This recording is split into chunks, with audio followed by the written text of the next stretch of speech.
వేములవాడ శ్రీ రాజరాజేశ్వర స్వామి ఆలయంలో శ్రావణమాస ప్రత్యేక పూజలకు ఏర్పాట్లు పూర్తయ్యాయి.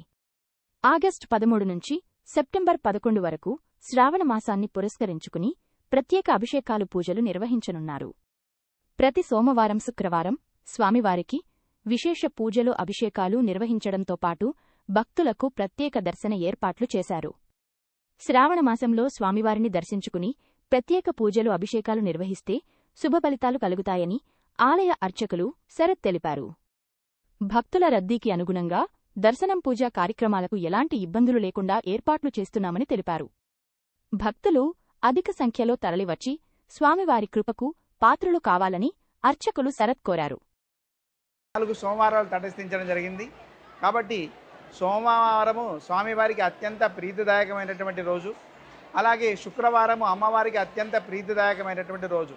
కాబట్టి ఈ శ్రావణ మాసంలో వచ్చేటువంటి 4 సోమవారాలు స్వామివారికి ఉదయము మహన్యాసపూర్వక ఏకాదశి రుద్రవారాభిషేకము చేయడం జరుగుతుంది ఏకాంతంగా. అలాగే 4 సోమవారాల్లో మనకి 4 సోమవారాలు ప్రదోషకాలంలో స్వామివారి యొక్క మహామండపంలో అమ్మవారికి ఎదురుగా ఏకాంతక మహాలింగార్చన కార్యక్రమం కూడా చేయడం జరుగుతుంది. అయితే 3వ సోమవారం మాత్రం భీమేశ్వర స్వామివారి ఆలయంలో ప్రదోషకాలంలో మహాలింగార్చన కార్యక్రమం చేయడం జరుగుతుంది.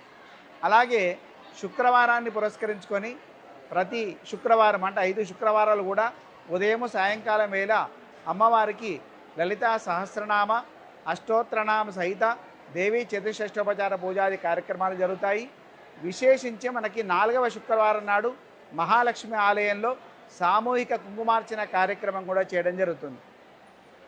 అలాగే ఈ శ్రావణ మాసంలో మనకి 6వ తారీఖు అంటే సెప్టెంబర్ 6వ తారీఖు నాడు ఆర్ద్ర నక్షత్రాన్ని పురస్కరించుకొని స్వామివారికి మహాన్యాసంతో ఏకాదశి రుద్రవారాభిషేకంతో పాటు 1,00,000 బిల్వార్చన కార్యక్రమం చేయడం జరుగుతుంది. అలాగే మాస శివరాత్రి రోజున స్వామివారికి విశేషంగా రుద్రయాగము ఏకాంతంగా చేయడం జరుగుతుంది.